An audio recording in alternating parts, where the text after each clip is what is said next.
মকর সংক্রান্তিতে মনস্কামনা পূরণে গঙ্গাসাগরে পুণ্য স্নানের উদ্দেশ্যে লক্ষ লক্ষ পুণ্যার্থীর সমাগম হয়েছে। বুধবারও ভিড় উপচে পড়েছে সমুদ্র সৈকতে। ঠান্ডার মধ্যে মঙ্গলবার মাঝরাত থেকে শুরু হয়েছে স্নান। প্রশাসনের তরফে জানা গিয়েছে, লক্ষাধিক পুণ্যার্থীর সমাগম হয়েছে মেলায়। এত বিপুল ভিড় সামলাতে হিমশিম খেতে হচ্ছে প্রশাসনকে। সাগরে স্নানের পাশাপাশি কপিল মুনির আশ্রমে পুজো দেবেন পুণ্যার্থীরা। নিরাপত্তার চাদরে মুড়ে ফেলা হয়েছে মেলা চত্বর ও আশপাশের এলাকা।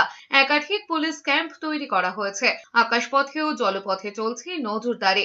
উপকূল রক্ষী বাহিনী, এনডিআরএফ, সিভিল ডিফেন্স ছাড়াও প্রস্তুত ভারতীয় নৌবাহিনী।